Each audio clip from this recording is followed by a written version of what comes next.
lot to discuss today.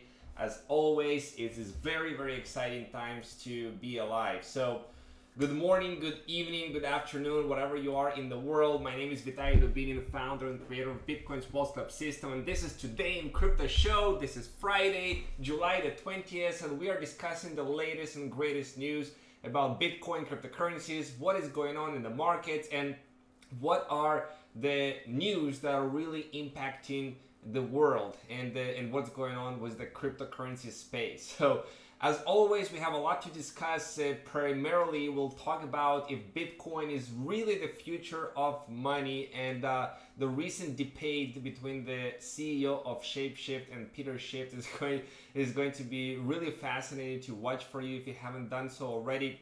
You know, if it's really going to replace gold and fiat currencies as the monetary system that we use today. So we'll talk about that, and we'll talk about some crypto exchanges that are manipulating the prices and actually their trading volume, and in order to be seen by more people. So looking at the total crypto market, we are at $285 billion right now, with 1,656 cryptocurrencies, which is 7 more cryptocurrencies that was yesterday. Okay, Bitcoin remains at a steady pace of about $7,400. We are not yet broke that $8,000 mark, and we're also not going down. So we are sliding along this line of 7,400. For me, it is more of a bullish news. It's kind of like the silence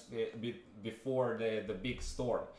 And overall, looking at the market, guys, you can see that a lot of major cryptocurrencies on the top 100 list are down by 5 to 10%.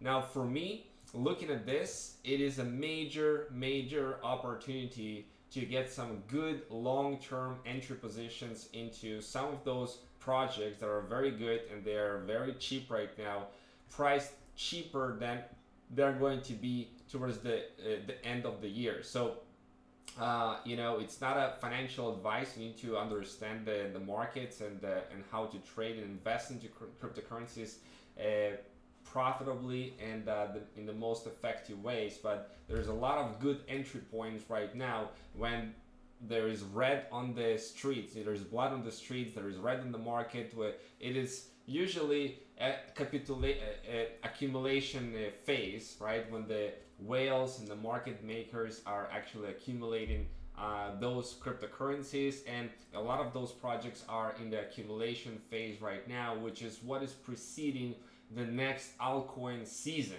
which will most likely happen this year, when it's easier to win and to lose. A lot of the cryptocurrencies are going up in value, and that's the way of the market it is right now. So today on the line, let's first see, we have some tokens like Huobi has some positive news today, and that's what probably caused this spur of 7.48%. We still have Digibyte at 7% up, and Zencash at 3% up, and Kin, this is the cryptocurrency of the social media network Kik,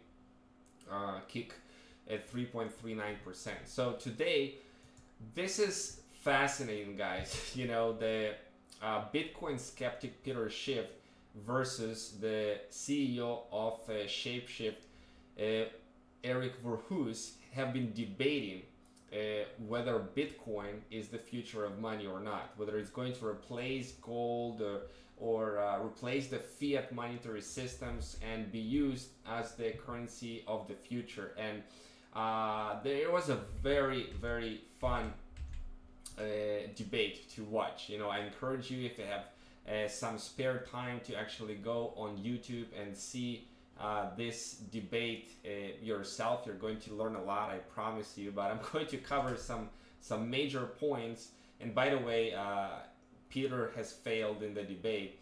You know, so basically talking about Bitcoin, and from one side, Eric came and told, well, of course, Bitcoin is a supremely good money, way better than fiat currency. It is provably scarce. We have only 21 million Bitcoins that we have and will ever have. It's It's written in math. You know exactly how much there will be tomorrow, how much supply there will be 5 years from now or 10 years from now. It's easily divisible to 100 million pieces, which is not so with fiat or gold, right? You cannot divide it in so many pieces. It's durable. It is stored on a ledger entry backed by thousands and thousands of computers. It's easily recognizable. It cannot be counterfeited. It's highly portable. You can move money across borders with ease, which has a lot of value. There is no weight, there is no smell, there is no physical body. There is no need for a third-party trusting centralized party in order to make transactions. It doesn't require any permission, so there's a lot of value in that. And it's programmable, right? Without having to trust anyone. And funny enough, they give this distinction about the strippers, that like strippers, if you like, they want to accept ultimately gold, but it's not like they don't want to get the gold. They actually want to, it's not feasible, it's not so much doable, you know, for the strippers to accept gold. But fiat currency, yes, they give that. Well, anyway, fiat is bad money because we have pyramids and government building printed on it, so you know it's valuable. Of course not, right? It's backed by paper, nothing more than paper, that you can burn the paper if it's cold in winter. That's its intrinsic value. But other than that, Eric said it's one of the biggest scams that has been created, not appropriate for free market society. Money that is centrally planned and controlled. It exists less than 50 years. Fiat currency, it's literally printed out of thin air with no limit by supply. We don't know what's the working supply, and it's enriching the printer, right? Through the inflation and currency debasement. It has no durability, so any bank can destroy your fiat currency, like what happened in Argentina or Cyprus not so long ago. You're dependent with your wealth on a third party. It's not portable as Bitcoin. International wires can take 3 to 5 days actually to arrive, and it's a headache. You know, you gotta fill out the form and the paper and all of that. Try to send money internationally to people, and in some cases you will be censored. If it's a suspicion amount, you're going to be questioned. What is the origin of that money and all of that stuff? They can confiscate your money. It basically exists to serve the state, and it's a centralized control. So fiat is a bad money, and Bitcoin is a new form of money that is decentralized and it has so many intrinsic awesome qualities. Now, on the other hand, Peter has come and said basically that and he's the one that he is defending fiat currencies. He basically came and said, well, fiat currencies are going to die eventually. That's what he said. They're going to collapse, but slowly. You know, they're going to collapse, but slowly. And so far, so good. We are transacting money still, and they know there is inflation, all of that stuff, but we're still trusting that. And he said Bitcoin has no intrinsic value, nothing is backing it up. But fiat currency, nothing is backing up as well. And he also made an argument that you know, it has no real value as a commodity like gold. With gold, you can apply it for teas, for jewelry, for medicine, all of that stuff. And Bitcoin is not a commodity. And he also said that why not people will not, like, there's so many cryptocurrencies out there, why Bitcoin, you know? Like, is the first currency, there's going to be better, faster, cheaper technology than Bitcoin as a source of value or as a transaction. Like, why Bitcoin? And to that, Eric said that basically you cannot copy the code, right? You cannot copy the network. You cannot replace the hash power of the miners, the infrastructure of the wallets, and you know, all the cryptocurrencies were just growing and growing and growing, and also the Bitcoin is growing as well compared to a couple years ago. Gold is not practical as commerce. You know, it's just people want it, but it's not so practical to actually do business with it. And Peter made this basically debate that you cannot, because Bitcoin is so volatile, it's no use for a reliable store of value. There is no certainty what the future is going to hold. It can be 100,000, 200,000, or it can be $1,000. Like, and because of that, you cannot borrow, you cannot lend, you cannot negotiate deals. Well, all of those already we have solutions for that in terms of other projects with borrowing, lending, converting, all of that stuff. It's already in the works, and he is a firm believer also that fiat currency is not going to survive. He is not convinced that Bitcoin is going to be the one. You know, the payment network itself, the blockchain, this is where there's a lot of value to it. That's the intrinsic value. Value is in the eyes of the beholders, the eyes of the person that is using that. So sending transaction in a decentralized way that cannot be censored, that is very, very valuable. And yes, Bitcoin is volatile. It's not as practical for a day-to-day usage. And Peter said people just buying Bitcoin because they want to get rich. They are speculating on it. And in the future, there's not going to be demand, as maybe governments will go and regulate Bitcoin, and you know, they will not allow the banking systems to transact with Bitcoin, all of that stuff. And Eric said it is possible that it can happen, but governments, even if they went and did something like that, it's still going to be very extremely hard to actually impose their regulation, if that regulation is going to happen at some point in the future, right? Because people will continue doing what they want, and eventually they win. But anyways, they're not even planning to doing so. It's impossible to enforce that type of a blanket ban on cryptocurrency. And yes, it's volatile. You cannot actually rely on it to go and buy coffee, and for prices that is going to be stable. But in the past, you know, we saw prices of Bitcoin go up and down by like 50% in the very beginning.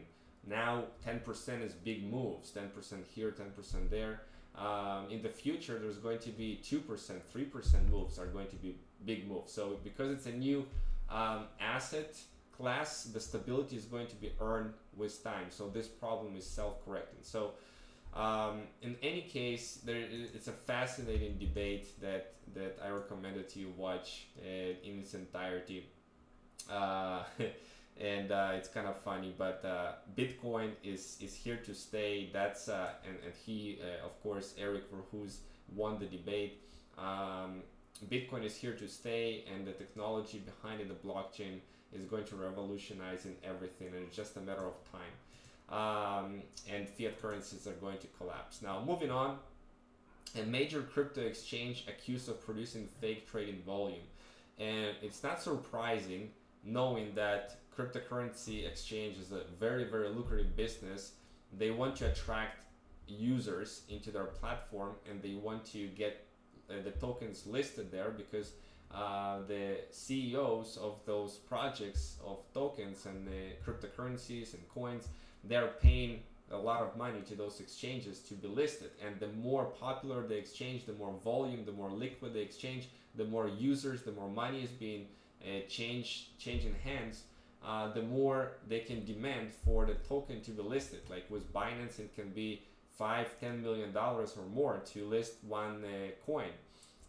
So for them, it has a very high incentive to be listed among the top 10 exchanges by the 24-hour trading volume. So apparently, platforms like Bitforex, Fcoin, and CoinX, they made it into this top 10 exchanges by 24-hour trading volume by manipulating the reported trading volume that they actually have, right? So there was an analyst firm at CER that performed the auditing on and studied the website traffic and community engagement on social media, right? And they basically came to the conclusion that there was some sort of a manipulation. I mean, look at this. It's almost 4 times the average of per user metric for this exchange Bitforex of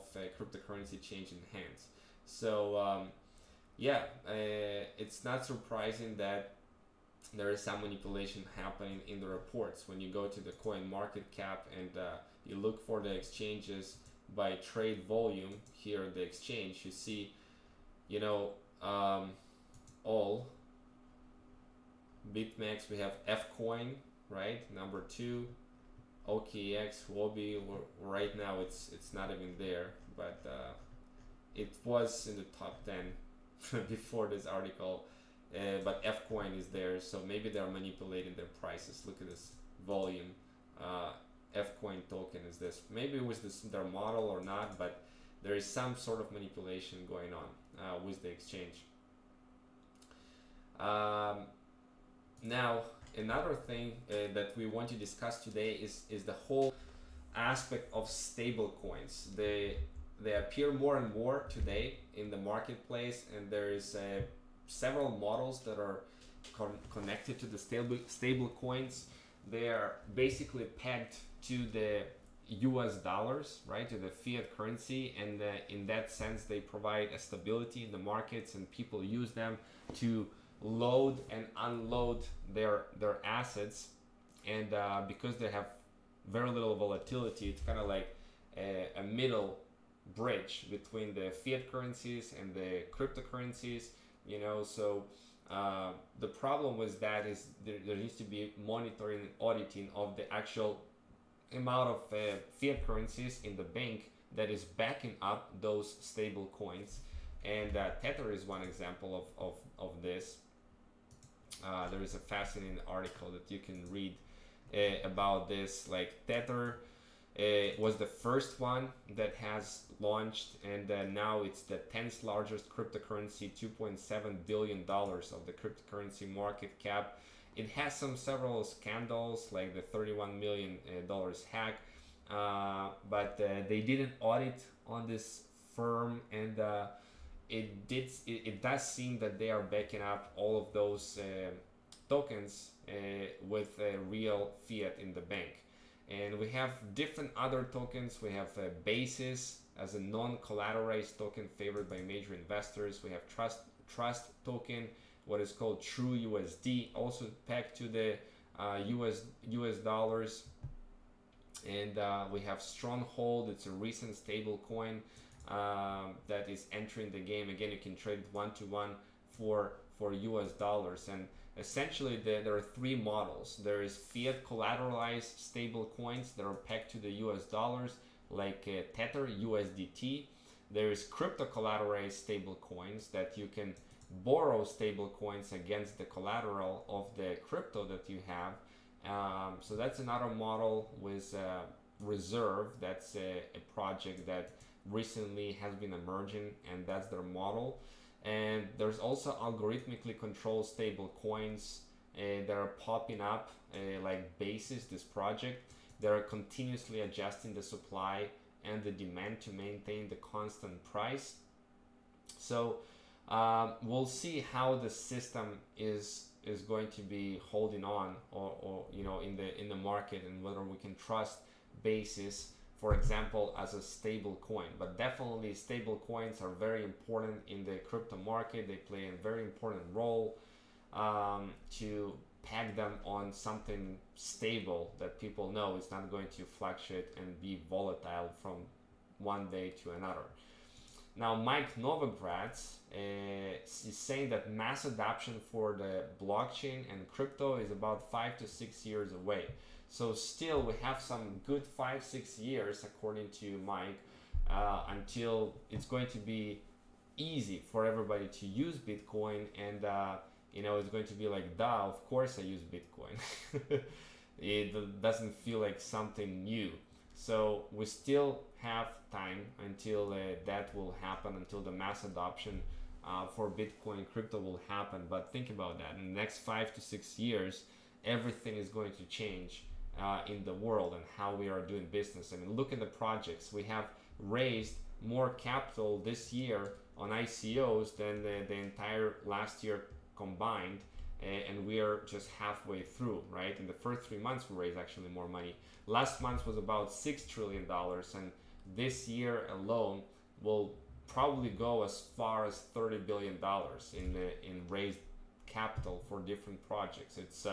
It's insane, and next year it's going to be even more. Next year we can raise in 2018 $100 billion according to some reports on ICOs, on initial coin offerings. So it's hard to keep up in the pace of innovation. So I'm going to be doing my best inside Bitcoin's Wealth Club to educate to the best of my ability about what's coming in this space. But it's very fascinating, and we are seeing, like in this report, for example, covering from released just a couple days ago from the asset management fund Grayscale Investments.